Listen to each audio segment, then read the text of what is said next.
NEET के result में गड़बड़ी मामले में सुप्रीम कोर्ट की बड़ी टिप्पणी, कहा पूरे मामले में पारदर्शिता नहीं बरती गई, एनटीए से मांगा जवाब, अगली सुनवाई 8 जुलाई को होगी। मेडिकल एंट्रेंस की नीट परीक्षा में धांधली की शिकायतों पर कांग्रेस की प्रतिक्रिया, कांग्रेस सांसद गौरव गोगोई ने कहा पार्टी प्रभावित छात्रों के साथ खड़ी है, मामले की सीबीआई जांच होनी चाहिए।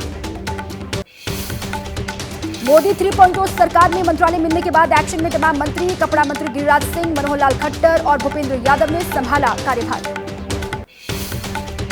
एस जयशंकर ने बतौर विदेश मंत्री संभाला पदभार, पीएम मोदी का जताया आभार, कहा दोबारा विदेश मंत्रालय की जिम्मेदारी मिलना सम्मान की बात।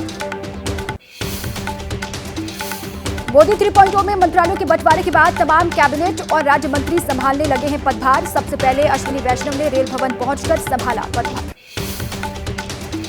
मोदी मंत्रिमंडल में शामिल सुरेश गोपी ने भी संभाला कार्यभार। सरकार में टूरिज्म मंत्रालय और पेट्रोलियम साथ ही गैस मंत्रालय के राज्य मंत्री पद की मिली है जिम्मेदारी। मोदी कैबिनेट में खाद्य एवं प्रसंस्करण मंत्री बने चिराग पासवान, संभाला पदभार। जयंत चौधरी ने भी संभाला अपना चार्ज। विभागों के बंटवारे पर आरजेडी ने कसा तंज, मृत्युंजय तिवारी बोले बिहार के दम पर बनी सरकार लेकिन थमाया गया झुंझुना।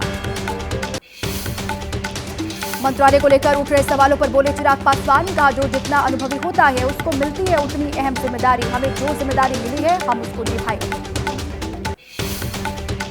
विभागों के बंटवारे पर आरजेडी नेता तेजस्वी यादव का पीएम मोदी पर हमला, बोले बिहार की वजह से पीएम बनने वाले मोदी ने मंत्रालय के नाम पर बिहार को झुंझुना दिया।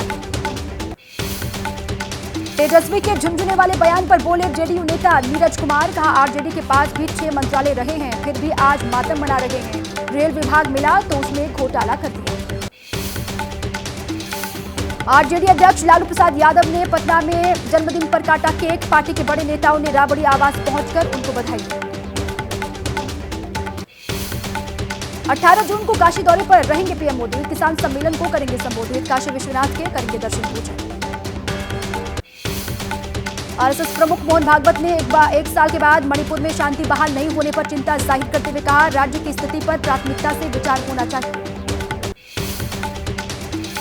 आरएसएस प्रमुख मोहन भागवत के बयान पर कांग्रेस नेता जयराम रमेश ने कहा शायद अब पीएम मोदी मणिपुर का दौरा करें।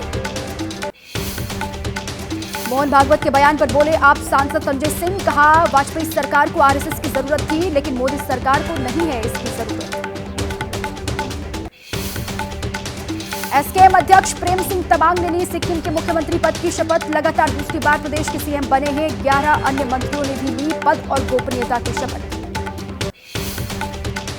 कल शाम 5 बजे ओडिशा के जनता मैदान में होगा नई सरकार का शपथ ग्रहण समारोह, पीएम मोदी भी होंगे शामिल। मोहन मांझी सीएम पद की रेस में सबसे आगे। आंध्र प्रदेश में एनडीए के विधायक दल की बैठक आज, टीडीपी प्रमुख चंद्रबाबू नायडू को विधायक दल का नेता चुना जाएगा। कल सुबह 11:30 बजे लेंगे सीएम पद की शपथ। यूपी में आज से 15 जून तक प्रदेश की सभी 403 विधानसभाओं में कांग्रेस निकालेगी धन्यवाद यात्रा। लोकसभा चुनाव में यूपी में कांग्रेस को सफलता के लिए नेताओं और कार्यकर्ताओं का करेगी आभार।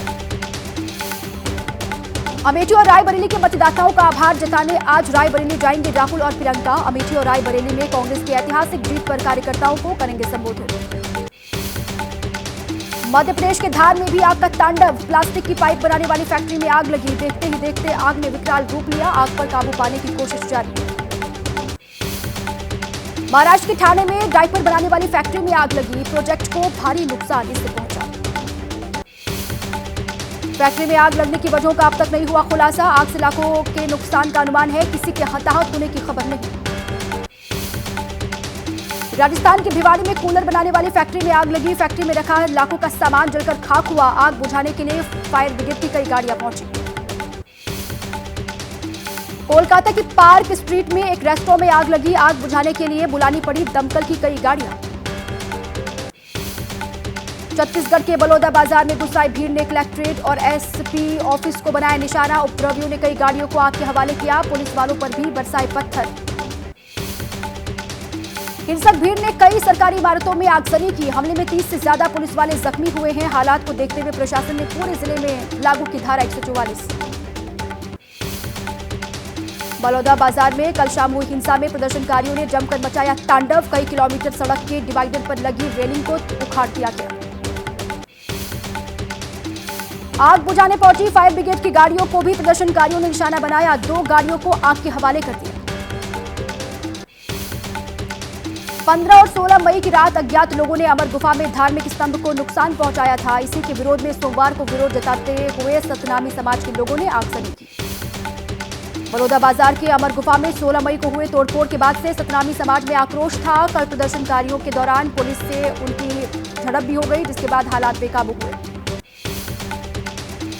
जम्मू कश्मीर में बस पर हुए आतंकी हमले में जयपुर के 5 लोगों की भी जान गई। वैष्णो देवी दर्शन के लिए सभी गए हुए थे।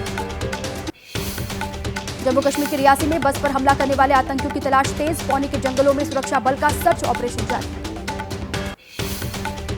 बस पर हुए आतंकी हमले के बाद कश्मीर घाटी में अलर्ट। गांदरबल जिले में 16 जून से होने वाले मेले को लेकर अलर्ट है। मेले में पूजा अर्चना करते हैं कश्मीरी पंडित। उत्तर प्रदेश के मुरादाबाद में मस्जिद के इमाम की हत्या, घर से बुलाकर हमलावरों ने गोली मारी। बिहार के नवादा में भीषण गर्मी का कहर। सुबह 8 बजे से ही पारा पहुंचा 45 डिग्री के पार। सड़कों पर पसरा सन्नाटा। देश के कई राज्यों में भारी बारिश का अलर्ट। दक्षिण कोंकण, गोवा, दक्षिण मध्य महाराष्ट्र, तेलंगाना, अंडमान और निकोबार में भारी बारिश की आशंका। मुंबई में मानसून की दस्तक के साथ बढ़ सकती है लोगों की मुश्किलें। मौसम विभाग ने महाराष्ट्र के लिए जारी किया है येलो अलर्ट। दक्षिण महाराष्ट्र के कुछ हिस्सों के लिए ऑरेंज अलर्ट जारी।